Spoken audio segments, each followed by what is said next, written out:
Hey guys, welcome back to another video. Today we are in a place called Shunda, and it is a district in Foshan. And while I say it's a district, well, in reality it's much more than a district. It's basically its own city. It's got its own story, its own claims to fame, but technically it's a district of Foshan City. So guys, it's my first time out here. We're gonna check out some cool places. I'm gonna tell you all a bit about this place. So buckle up, let's get ready to ride. And to get things started, of course, we need to get the important stuff. So I'm grabbing a cup of coffee over here at Lucky Cup. They've got the happy childish music playing. Just puts you right in a good mood. Although the girl working here didn't seem particularly pleasant. All right, guys, we got the box van coming over here. And I got my Lucky Cup coffee. I will say, the second girl working there was quite nice. She kind of made up for the first girl's attitude. I just barely missed getting hit by a branch there.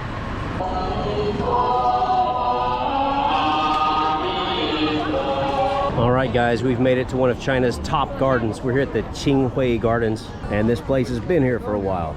It was initially created back sometime around the year 1500, and since then it's been expanded, improved, changed, and we're gonna check it out today. And guys, if you come here, don't be like me and try to walk in through the exit. Be smarter than me, guys. It's not asking that much. All right, guys, this worked out better this time. It always helps when you enter through the entrance rather than the exit. But yeah, guys, welcome to Qinghui Gardens. A place that has been here in some form for over 500 years. Okay, minor correction. I'm in the gardens, but I'm not actually in. Apparently you have to buy a ticket here, and this is the official entrance. All right, guys, now we are officially in. I got my ticket. Costs about $2 US, and fortunately they don't require you to show your passport because I didn't bring mine. But a lot of places in China, if you want to go, if they require any kind of admission fee, most of them will require you to show your passport, even places you wouldn't think. So fortunately I didn't need it today. We're in, and it is pretty crowded. When I was trying to get my ticket, I had a lady try to cut me in line, and I told her to get behind me. That's one thing that'll happen a lot to you if you come to China. A lot of times people try to skip the line, so you can either let it happen, or of course it helps that I speak Chinese. I can easily express myself. And boy, did that lady get snappy with me when I told her not to cut me in line. Wish I would have got that on video. Gonna have photo ops, live streamers, and understandably so, because this is a very picturesque and beautiful place. And for Chinese people, it's a very meaningful place. This place goes all the way back to the Ming Dynasty. And guys, I don't want to make it sound like I'm being negative here with the lady that tried to cut me in line. Now that stuff happens here, it's annoying and stuff, but I mean, as soon as I walked in here, I met a really, really nice gentleman. We chatted for a minute. The guy couldn't have been nicer. So, with anything in life, it's always a mixed bag. Just wanted to clarify. I didn't want to make it sound like I'm coming across like everybody's rude and all that. It couldn't be further from the truth. A lot of people here will be happy to see a foreign visitor and greet you and smile, say hello. Hey guys, a lot of the exhibits here are Chinese only, which, I mean, that's understandable. This is China. But one thing here, it says, for the past hundreds of years, Qinghui Garden, from a private garden to a shared culture place, and so on and so forth. Hey guys, quick interruption. If you are here watching my video, there's a high likelihood that you have an interest in China. Well, personally, I think it's important that we all learn a foreign language, and I want to suggest choosing Chinese as your foreign language. First of all, by studying the Chinese language, you will really start to understand China on a much deeper level. Also, Chinese is the second most widely spoken language in the world, with over 1 billion Chinese speakers worldwide. People say that learning Chinese is so difficult, and let's be frank, in some ways it is, but it's not nearly as tough as you think, and the grammar is super easy. I want to encourage you to check out my channel sponsor, Excel Mandarin, and take advantage of their free trial lesson offer. You have nothing to lose and potentially a lot to gain. Excel Mandarin has bilingual native Chinese speakers based in the US who can teach you real Chinese, and they have the ability to take you from beginner all the way up to fluency. They offer 24/7 support, and they have all of the resources available that you could ever want. I learned Chinese by fumbling my way around on the streets of China. It was a really fun and interesting way to learn, but it wasn't very efficient. If I'd had a native speaker guiding me and helping me along the way, I would have learned a lot more, a lot faster. So check them out today, sign up for a free trial lesson, and make sure not to forget the most important part. Be sure to tell them that Mr. Chopsticks sent you. Okay, now back to the video. Well, that's a really good segue into how this place got started, because back around the year 1500, there was a guy who took the imperial exam in China, and this guy's name was Huang Shijun, and he got the top score on the imperial exam. And so he built a garden here to kind of honor his family, honor his accomplishment. So this place did start out as a private garden, and then after he had passed and time went on, this place really fell into disrepair, but fortunately it was bought out by somebody else and they restored it, and eventually it evolved into a beautiful public garden for everybody to come and enjoy.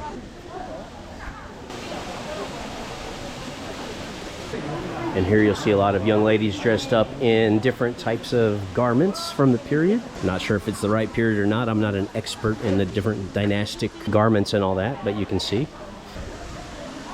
Adds a nice touch to this place. And if you're a young male like myself, well, a little eye candy as well.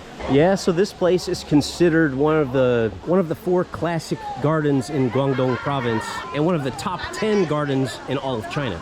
So that's really saying something.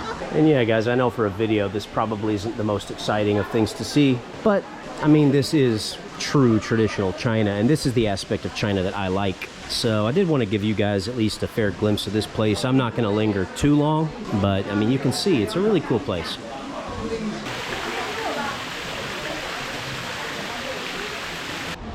Here you go, guys. We got Turtle Island.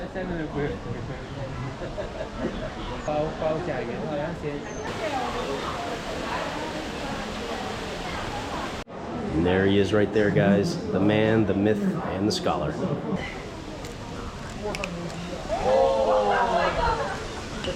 All right, guys, this place was good for a quick visit, but we're gonna head on out and go to the next spot.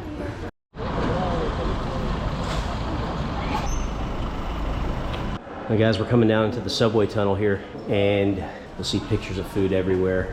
And there's a reason for that, and that's because this is, well, if you know much about Chinese cuisine, you know there are different cuisines within Chinese cuisine. And Cantonese style food, you know, Southern Chinese cooking, well, Shunda, where we are right now, is considered the cradle or the birthplace of Cantonese cuisine. So they are very proud of their food, and well, they should be. Guys, it's winter right now, and I'm wearing short sleeves. I love it down here. Really nice weather. In theory, it's supposed to be a blue sky, but there is still some pollution down here, so it's a little bit smoggy today.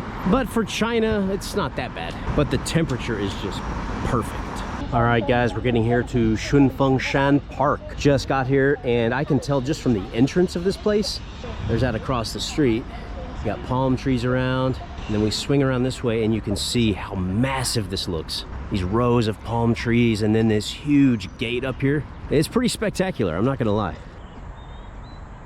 So if first impressions are worth anything, then this is worth a lot, because you got this canal, you've got this huge open scene out here, massive square with palm trees and everything.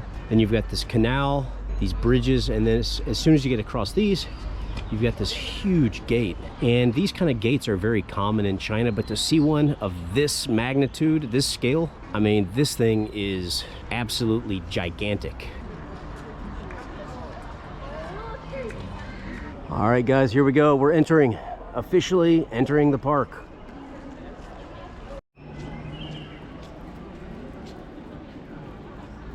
I'll tell you what, as far as aesthetics go, I'd have to say that this is the nicest park that I've seen in China. And I've been to some nice ones, but this is by far the most impressive. And I've been to a lot of places in China, guys.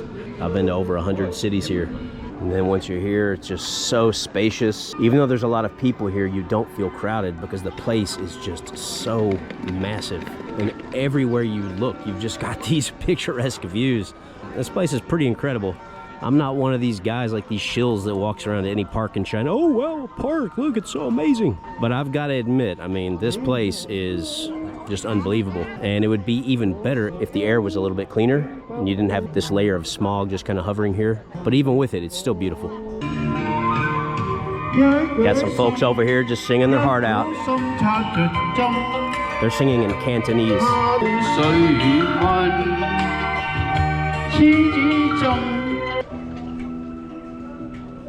I love how this guy walks.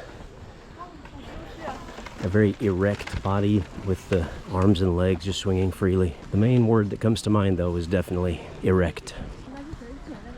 Well, I'm not going to spend too much time with this park. I'm not going to walk too deep into it. It's a pretty huge park, but I just wanted to come over here, check it out, and I'm glad I did. If you come to Shunda, this is definitely a place you've got to check out. I saw people hanging out over there. You can see them over there. They've got a table set up. They're sitting there sipping on wine, eating some food. So, I mean, you know, you couldn't ask for a much better hangout spot than this. But we are off to bigger and better things, my friends, because it's almost time to taste some of the Shunda specialties. You guys know me. Any city I go to in China, I always go to the Buxingjie. And here we are at Shunda's pedestrian street. We're gonna go check it out, and already from here I can tell it's awesome. Like I said, they all have a lot in common. They've got lots of people, lots of pedestrians, hence the name pedestrian street. Food stalls, restaurants, gift shops, I mean everything. But they all have their own unique feel. Some of them are kind of bland, but I can tell you this one right here has got character, just based on the construction and the vibe that I get here. So this is kind of a unique looking one. Well, they call this pedestrian street or Buxingjie. Looks like they might have to change the name to Diandongchejie. And what that means is e-bike or e-scooter street, because as you can see, there is no shortage of them. And you know, mixing those with all these pedestrians isn't exactly the safest thing. And some of these guys come burning through here. To be honest, I'm kind of surprised that they allow them to do that. And then just off to the side here, you've got this huge, basically it's like a food court area. They call it Mei Shijie, basically a food court. And over here out front, you've got some people that look like they're from the countryside selling vegetables and zongzi.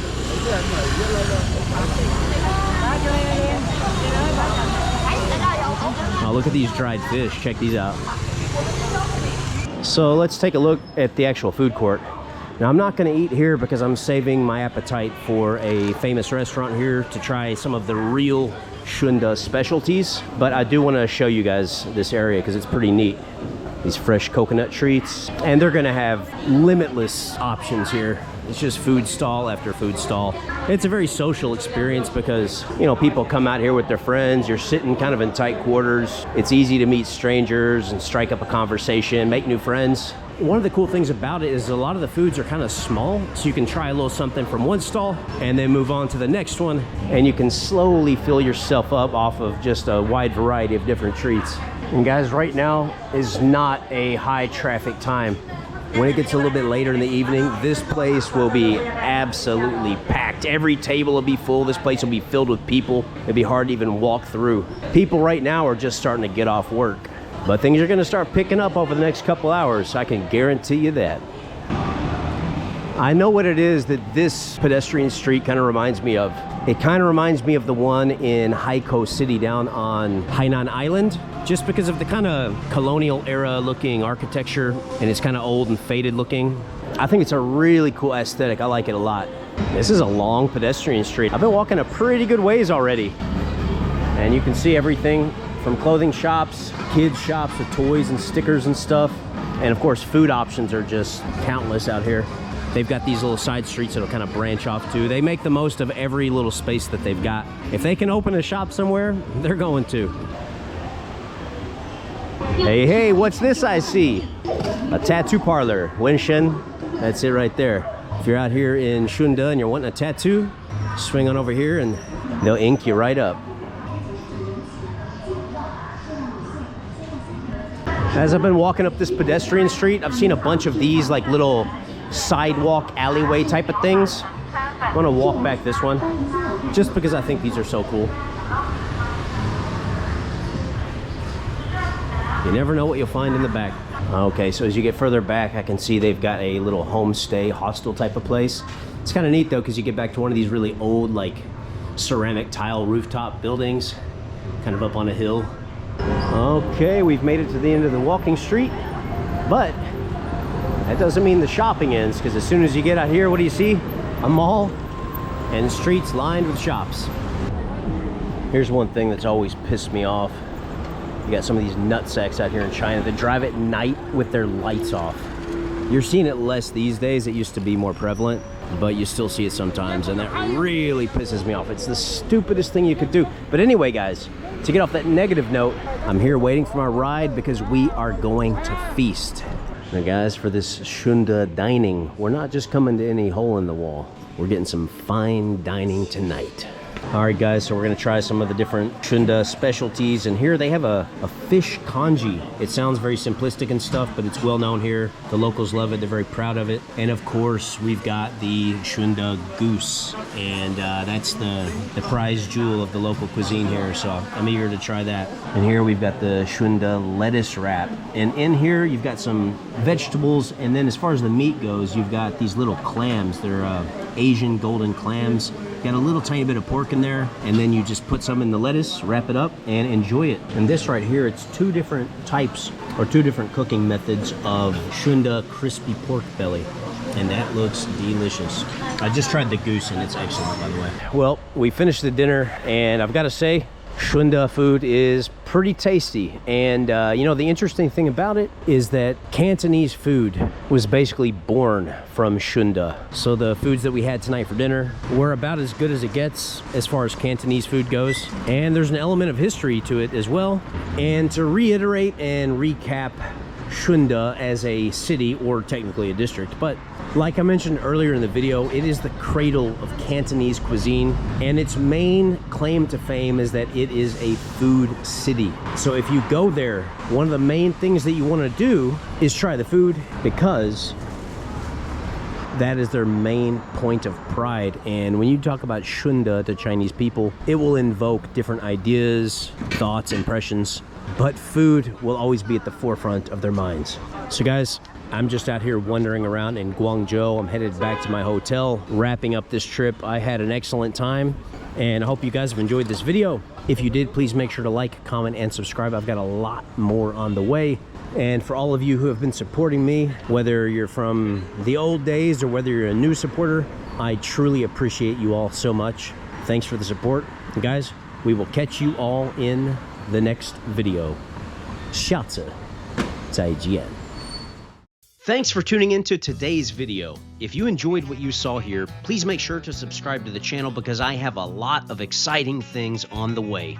So far, we've got videos from China, Japan, South Korea, Cambodia, Thailand, various parts of the US, and of course, a couple series of my Great Appalachian Tour, and much more. Things are only getting started here on the channel, and it's not only my pleasure, but it's also my honor to bring you along for the ride. I want to take this opportunity to give a big shout out to all of my YouTube and Patreon supporters, regardless of what tier you are in. I genuinely appreciate all of you. I do want to give an extra special acknowledgement to my PSHO tier members who go above and beyond in their contributions to this channel. Thank you guys. And then last but not least, I want to give a big shout out to my top tier supporters. Lee, Martin S., David is Dawe, and Monster Glow for their extreme kindness and support. With this kind of support, there's a possibility that maybe one of these days I'll be able to commit to doing this full time. Yes, that would mean living on the road and taking you all to places all around the globe and giving you honest, unbiased content from countless locations, most of which tend to be off the beaten path. So with that said, we will see you all in the next video. What do you look for beyond the sea, grasshopper?